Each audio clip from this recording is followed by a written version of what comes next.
Thank you, colleagues. Now, before we move on to the next item of business, as members may be aware, at this point in proceedings, I'm required under standing orders to decide whether or not, in my view, any provision of the bill before us relates to a protected subject matter, that is, whether it modifies the electoral system and franchise for Scottish parliamentary elections. In the case of this bill, in my view, no provision of pre-release access to official statistics relates to a protected subject matter. Therefore, the bill does not require a supermajority to be passed at stage 3. Now, as we know, there were no amendments tabled for stage 3, so we're going to move straight to the debate. And so the next item of business is a debate on motion 24057 in the name of Gordon Lyndhurst on pre-release access to official statistics Scotland Bill. Could I invite all members who wish to contribute to press their request to speak buttons, and I call on Gordon Lyndhurst to speak to and move the motion. Thank you, Presiding Officer. They say we're young and we don't know, or at least they did 5 years ago. But they could be forgiven for feeling we're all now trapped in a type of Groundhog Day. We have debated pre-release access in November 2018, September 2019, November 2020, and again today. It's taken 4 years, 3 cabinet secretaries, 2 ministers, and a change of convener before we got here. But it's my hope that we're about to break out of this time loop. Statistics do matter. They don't just describe the world, they help shape it. Not at this stage, thank you, Mr. Findlay. 200 years ago, a politician wrote the 21-volume statistical account of Scotland, an undertaking said to have required the labour of Hercules combined with the patience of Job.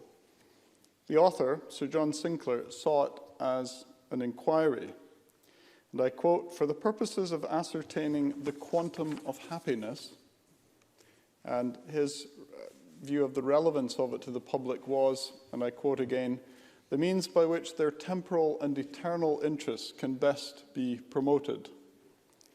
Then, as now, data can be a guide to the decisions affecting us, and we as a committee believe it should be available on an equal and not a privileged basis.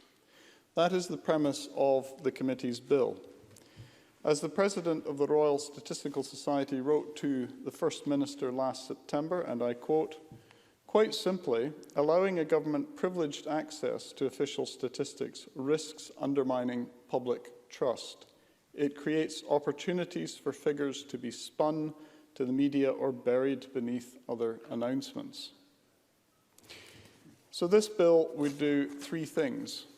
It would remove pre-release access for 2 categories of economic data, take a phased approach to that removal, and review its impact. And it would reduce to 1 working day the pre-release access for statistics, where 5 is now the norm. Let me elaborate. Yes? Cabinet Secretary Kate Forbes. I thank the member for taking intervention. In the midst of the biggest economic crisis since the Second World War, is it not somewhat worrying that the biggest and most pressing issue that the Economy Committee thinks is facing the Scottish economy is pre-release access to statistics? Gordon Lyndhurst. Well, this is the same repeated and, quite frankly, at this stage, boring point made previously in these debates. And it is simply worrying that the Scottish Government considers it important to oppose so obvious a measure and spend this Parliament's time on it in the course of such a pandemic, rather than agreeing with what is an obvious solution. Yes. Daniel Johnson. To the Cabinet Secretary's point, I wonder if the member might agree with me that actually at this time of crisis and emergency, we need facts, we need figures, and indeed, this is not any additional effort, this is simply about the timing that statistics are released, which is no additional effort, it's just done a bit more quickly. Gordon Lyndhurst. Yes, I do indeed agree with the member, and I think I'll come on to that point. So let me elaborate on what the bill will do. The first strand would end pre-release access for retail sales and GDP, neither of which is subject to pre-release at the UK level. The second strand would stipulate that the removal of pre-release access should be phased. 1 day would be reduced to 1 half day after 1 year, then removed altogether after 2 years, with an independent review of the impact after 3 years, the findings of which would be laid before the Parliament. And the third strand would bring pre-release access down to 1 day for economic data, where a longer duration presently applies. But, and here we come to the point, why does all this matter? Why the fuss, presiding officer? Why at this stage in time? Well, as John Pullinger, a former UK national statistician, suggests, if life can be unpredictable, then, and I quote, statistics can help us to assess risk and to stay the right side of foolishness, providing a balance to our sometimes wayward hearts. Perhaps a word to the present SNP government on this matter. The trick, he says, is to encourage statistical thinking.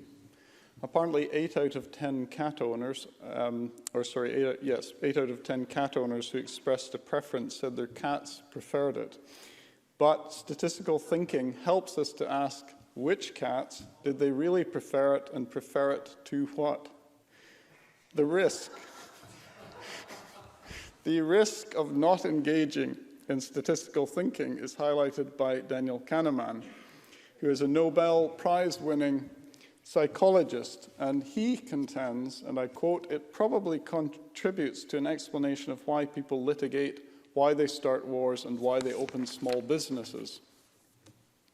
So, limiting pre-release access for economic data may not be considered by some to be a headline grabber, but statistics are a public asset. They belong to us all, and should therefore be available to everyone at the same time. In the language of the Wall Street Journal, there should be no early peaks. And we're far from alone in coming to this conclusion.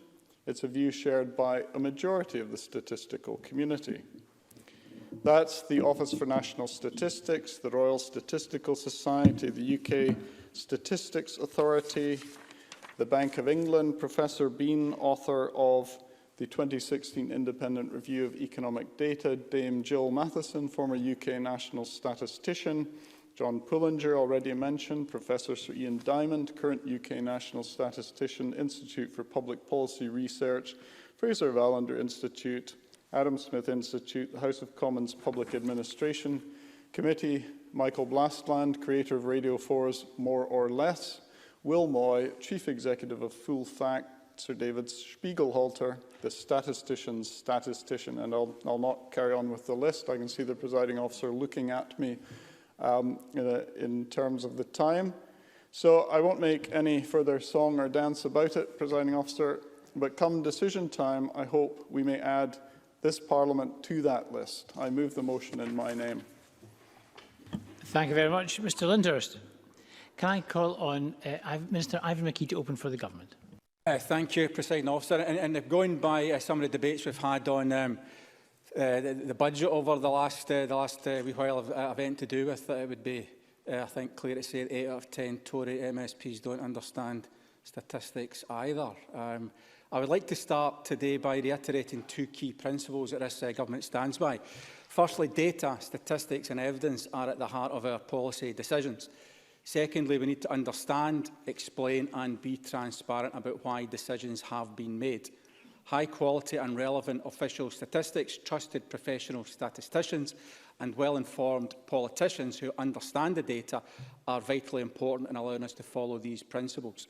Faced with unprecedented challenges to physical and mental health, to finances and to our way of life, the importance of data, evidence and statistics has never been greater.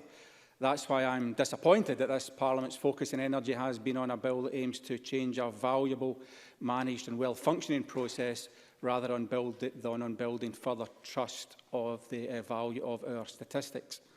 Our position remains that we oppose further restrictions on pre-release access and we continue this bill an unhelpful distraction.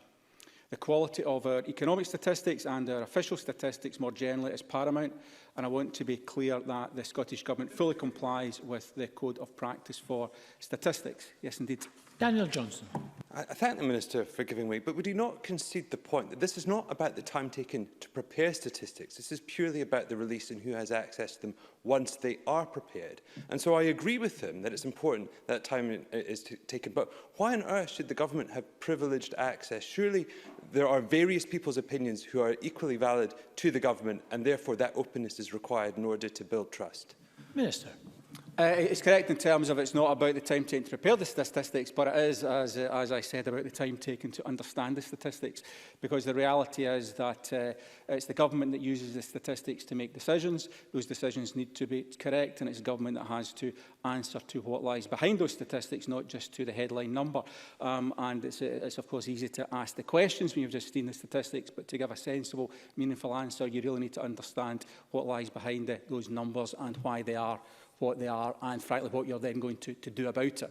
Our current arrangements for pre-release access provides a clear framework for statisticians to manage and communicate the numbers they understand the best. The reason for our opposition to this bill is not, as has been suggested, that we want to protect a first mover advantage, but we believe that the governance and operation of the statistical system in Scotland is best left in the hands of the experts. The experts here are the highly skilled professional statistician led by the Chief Statistician, a civil servant bound by the Civil Service Code of integrity, honesty, objectivity and impartiality. It's his view that pre-release access is an integral part of the production process for official statistics, one which operates well and appropriately. He believes that current arrangements strike the correct balance between carefully controlling access and ensuring that responses to questions and public statements are based on a correct understanding of the statistics, and I think that is the key point. This bill will not improve public trust in official figures, but will make achieving that balance more challenging. Doing my job is made easier by the statistics I see on public finance, economic growth and trade. Being able to work with statisticians helps me to properly interpret the numbers and take decisions in the best interests of Scotland. If we are serious about delivering improvements, we need to understand the story behind the statistics before we rush to commenting on numbers we have just seen. Understanding the why and not just the what of the numbers is critical to be able to comment from a position of understanding and not just a battle of sound bites. Now more than ever, we should be reducing the risk of misinterpretation or confusion over the figures and the resulting significant and damaging impact on public trust. I want to end on a positive note. I'm proud to say that the Scottish Government plays a leading role in improving how data and statistics are used to deliver real benefits for Scotland and beyond. Public trust in the Scottish Government to act in the best interests of the country remains significantly higher than the UK Government. And to use some statistics, according to the latest Scottish Social Attitudes Survey in 2019, 61% trusted the Scottish Government to work in Scotland's best interest, compared to 15% for the UK Government. Regardless of the outcome of today's debate, this Government is committed to continue to build on this success by following the three pillars of the Code of Practice for Statistics, investing in the trust, quality and value of our official statistics. We will continue to support the work of highly skilled statisticians to realise the value inherent in the vast amount of data that the Government holds and make this publicly available in an ethical and transparent way. Thank you, President Officer. Thank you very much. Minister, can I call on Maurice Golden to open for the Conservative Party? Thank you, Presiding Officer. When we last debated this bill, I pointed out that statistics are not just numbers on a page. They are a public asset used to inform policy. So it is vital the public has trust in both the statistics themselves and how they are used. Presiding Officer, the current model of privileged access in Scotland does not lend itself to maintaining, let alone strengthening, that trust. That is because SNP ministers currently enjoy a level of early access well beyond what is required, a full 5 days in some cases. That allows ministers far too much leeway to spin figures or even try and bury them away. Just think back to Derek Mackay's attempts a few months before being forced from office to spin employment dropping by £43,000 by deflecting to a 0.3% decline in youth unemployment, or his attempt to spin a £12.6 billion GERS deficit as somehow being a sign of strength. Presiding Officer, there is a clear need for reform, and experts agree. The UK Statistics Authority has called for the SNP's excess PRA period to be significantly rolled back. And they are not alone. In evidence to the committee, Martine Wheel of the Royal Statistical Society called the lengthy period of pre-access in Scotland an anomaly relative to almost the whole developed world. It is disappointing, then, the SNP have chosen to defend their privilege and oppose reform at every opportunity. They rejected the committee's initial recommendations, which forced the committee to pursue reform through legislation. Every SNP committee member then opposed the bill, and the party refused to vote for it at stage 1. We even had a minister, Ben McPherson, claiming the bill was a political attack on the SNP. He said, "The intention to remove pre-release access at least somewhat seems political." In reality, this bill takes a measured approach to reform that recognises the need for ministers to have a sensible level of early access. In fact, the bill is far more generous than some have been calling for.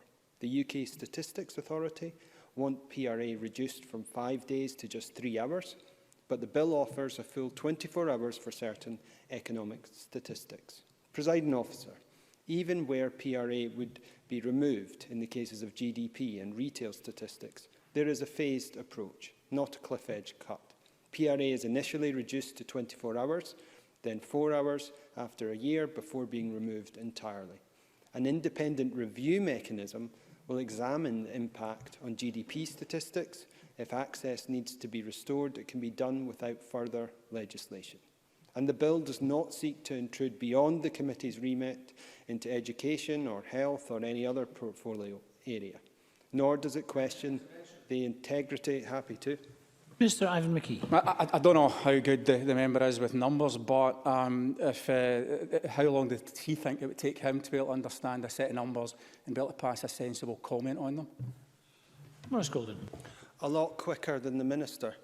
Nor does it question the integrity of Scottish Government statistics. It simply seeks to address valid concerns being raised by experts. Presiding Officer, this is an entirely reasonable bill, and I would urge the Chamber to support it. Thank you.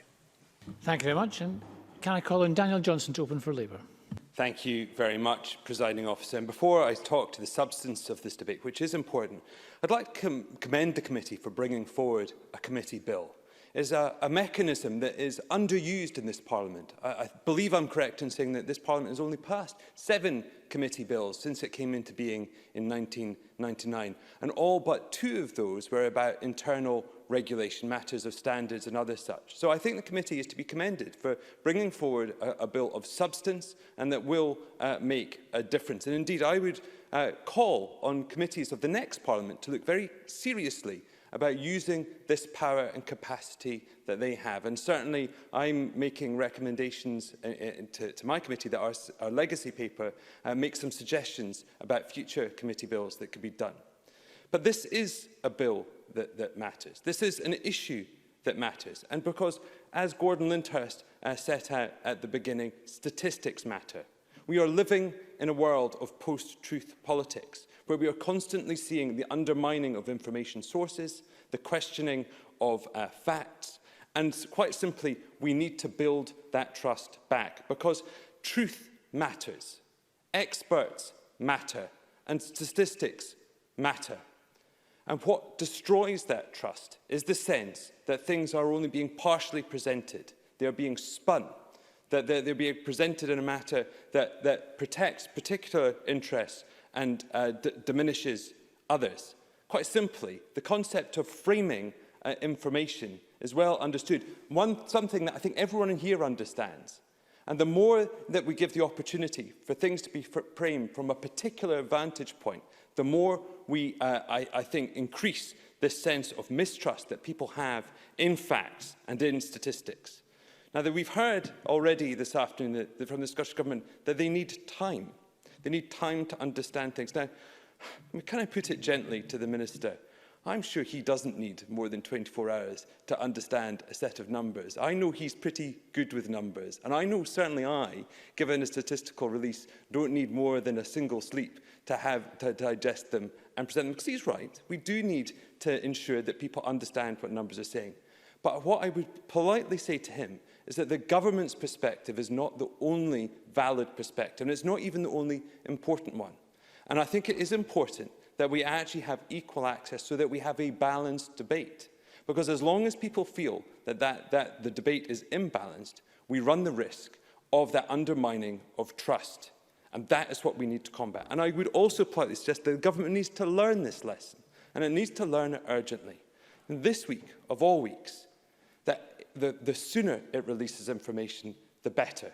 If it delays that discharging that duty, it simply undermines public trust. And can I also politely suggest to the government, there are information it's sitting on right now that this Parliament has asked for it to release, and it must release, critically the OECD report. And it is not right that it can sit on that report for months while it asks for alterations and suggestions and updates.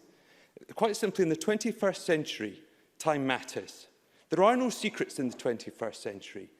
All there is openness.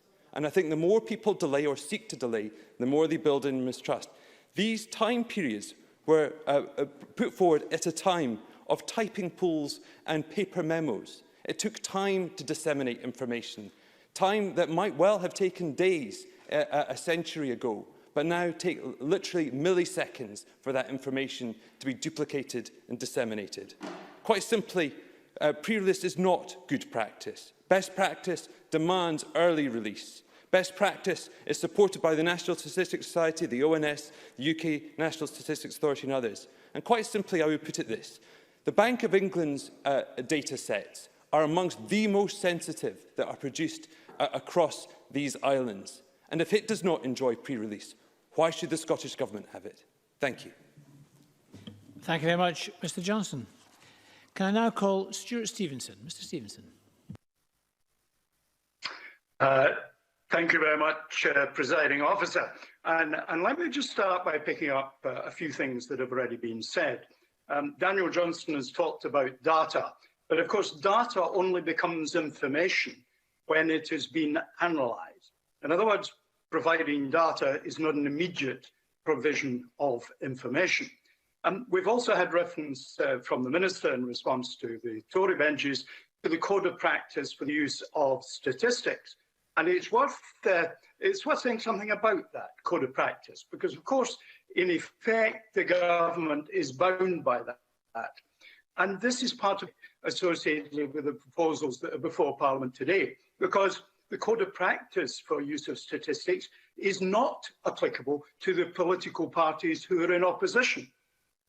And if I just read from that to some extent, that by complying with the code, your organisation will show that it is ethical and honest in using any data. It respects evidence. It communicates clearly, accurately and impartially. These are duties that are placed upon the government, and the government is held accountable for obeying these and the ministerial code. No such obligations are placed upon opposition parties if they receive data without information necessarily at the same time as government. They can immediately comment, and they are not held to account should they selectively quote favourable data, should they communicate in a way that is not accurate, clear or impartial. The government, however, has to take the time to ensure that it meets these standards. So the artificial suggestion that this creates a sense of evenness and balance between government and those who hold government to account is a false distinction that simply doesn't bear reasonable analysis. Now, I'm interested in statistics. I'm a humble mathematician. It's my wife, also a mathematician, who has a statistics qualification in addition to that. And I always go to her. She tells me, of course, for example, and this is a matter of grave concern to me, that statistically I shall be on this planet for another 12 to 14 years. It's not very long. So I'm taking a close interest in that statistic. I'm hoping the actuaries and statisticians that produced it are underestimating the length of time that I may have left to me. This is a bill that seeks to provide information to opposition. Now, that is a good thing, to have information to opposition. I've been in opposition and I know how valuable it is. But in providing information, this bill provides nothing in the way of controls and responsibilities for the recipients of information who are not in government. And I think that goes to the heart of the principled flaw that there is in taking the approach that is being proposed by the committee today. I respect absolutely the work and the reason why the committee has brought this forward. I think those are both to be respected and applauded, but I'm afraid it fails the test of creating a level playing field, which is what the advocates for this bill suggest it does. Unfortunately, Presiding Officer, it does no such thing. Presiding Officer. Thank you very much, Mr Stevenson. Point of order, Daniel Johnson. Thank you very much for taking this point of order, Presiding Officer. I was just wondering if you could clarify whether or not all members are under an obligation to speak the truth in this chamber, and that misleading Parliament is something that would be taken very seriously indeed. Just thinking about Mr Stewart's comments, saying that there's no such equivalent obligation under opposition members. Well, the point is true. Every member has an obligation to speak the truth. I'm not entirely sure that Mr Stevenson was not speaking the truth, however. He was giving a point of view. I was actually going to say to Mr Stevenson that his time's up, but after his contribution, I don't think I should use that form of words. Could I call on Gordon Lyndhurst to conclude our debate? Mr Lyndhurst. Thank you, Presiding Officer. Hopefully my time is not yet up, either in this chamber or elsewhere. It was World Statistics Day last November, where the tagline was, "Connecting the world with data we can trust." And while this bill is purely about economic statistics, it's probably fair to say we've all come to appreciate the importance of data over the last 12 months and the excellent work of our statisticians. And I think the Minister's comment about Tories and statistics was a slightly odd one, given that every member of the cross-party committee, apart from the SNP members, supported this bill. And at the same time, even the SNP members, the minority in terms of the report, did in fact take a particular view. And I quote the minority opinion: "The committee considers there should be a presumption against pre-release access and invites the Scottish Government to put forward arguments why pre-release access should be continued for specific statistics." So, in fact, not just the majority and the cross-party consensus, but also the SNP minority did express a particular view about the current situation. And I think, as has been said by other members, we really need to address in this Parliament the issues that surround openness, fairness, transparency and these things. And I don't think members of the public observing some of the things that have taken place in the Parliament over the past 5 years would refer to it as a balanced, well-managed and functioning place in every respect. So I think this bill is a small step towards trying to ensure that the systems in place are conducive to having a Scottish Parliament and a Scottish Government that's held to account, that is in fact balanced, well-managed and functioning. So on these words, I'll close my contributions to this debate. Thank you. Thank you very much, Mr Lyndhurst. And that concludes our debate on Stage 3 of the Pre-Release Access to Official Statistics Scotland Bill. Moving on to the next item of business. Before I do, again, as members may be aware, at this point I am required under standing orders to decide whether or not, in my view, any provision of the Scottish Parliamentary Standards Sexual Harassment and Complaints Process Bill relates to a protected subject matter, that is, whether it modifies the electoral system and franchise for Scottish parliamentary elections. In the case of this bill, in my view, it does not relate to a protected subject matter, therefore it does not require a supermajority to be passed at Stage 3.